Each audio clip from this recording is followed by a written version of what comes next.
Dober večer.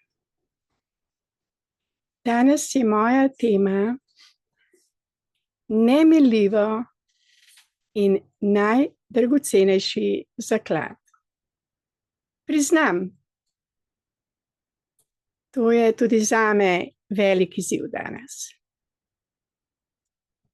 Rasla sem v komunistični družini in nisem poznala Božje volje. Sem delala kot vsi moji prijatelji, sošolci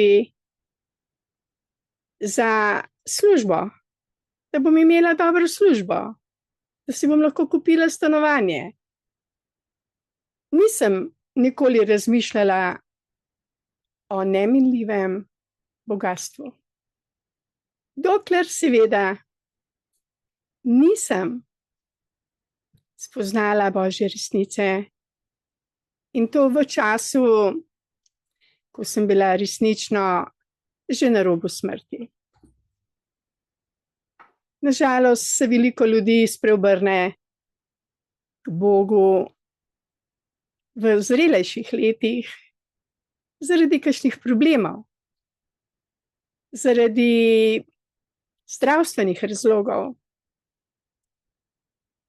In vedno znova se veselim otrok, ki rastejo brezskrbno v družini, kjer je na prvem mestu ljubezen, beseda Božja, smeh, radost. Teh družin je vedno več. In to je dobra novica. In ta novica se dejansko tudi širi. Kaj pa je v bistvu Božje kraljestvo? Kaj je to neminljivo bogastvo? Je to mogoče hiša, ki jo dedujejo vaši otroci? Je to mogoče lepo opremljeno stanovanje? Nakit, obleke, delnice, kriptovaluta, čudovit nov, najnovejši avto? Veliko stanovanj, ki se jih oddaja? Je mogoče za vas to bogastvo, ki ne mine? Nažalost, to ni neminljivo bogastvo. Ali pa na srečo, da imamo resnično možnost zaživeti, občutiti, spoznati, kaj je neminljivo in večno bogastvo.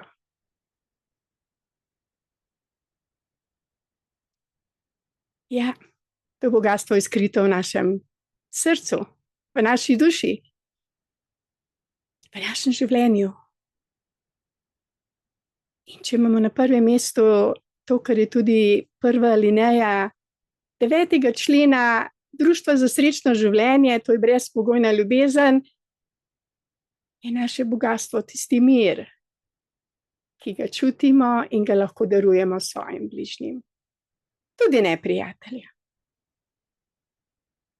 Le zakaj bi se jezili in hodili na sodišča zaradi denarja, zaradi koščka zemlje, zaradi kraj, goljufij, laži, ker na sodišču namo našli miru. Lahko dobimo nazaj izgubljeno bogastvo. Ampak vprašanje je, če bomo našli istočasno tudi pravo neminljivo bogastvo, ki je znotraj nas, ki je naša duša,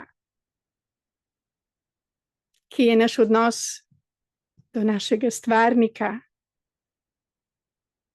do življenja, do bližnjih. V Svetem pismu je kar nekaj lepih citatov, verzov glede tega neminljivega bogastva. In učenci so vprašali Jezusa, le kdo lahko pride v to Božje kraljestvo, ki je večno, neminljivo, ker je omenil, da je treba se odpovedati zemeljskim dobrinam in hoditi v bistvu z ljubeznijo po tej zemlji. Ne, da si nabiramo zaklade, hočemo še dodatno hišo, še dodaten dohodek, mogoče še dodatne službe. Ne, je rekel učitelj svojim učencem. Ne vežite se na ta zemeljski svet, na minljive zadeve, kjer je rja in zob časa, ampak vežite se predvsem na to Božje srce, ki ljubi brezpogojno. In če imamo to na prvem mestu, nam je vse ostalo dodano. To je mislil Gospod Jezus, ko je rekel, Božje kraljestvo je vaš notranji mir in nenavezanost na zemljišča, na hiše, na otroke, na svoje starše, na bolesten način, na ego način. To je moje, ne dam. Koliko je pravd v Sloveniji preveč in raznih sodb in tožb glede zemljišča, glede kraj, glede izgubljenih pravic. In koliko je tudi finančnih bankrotov,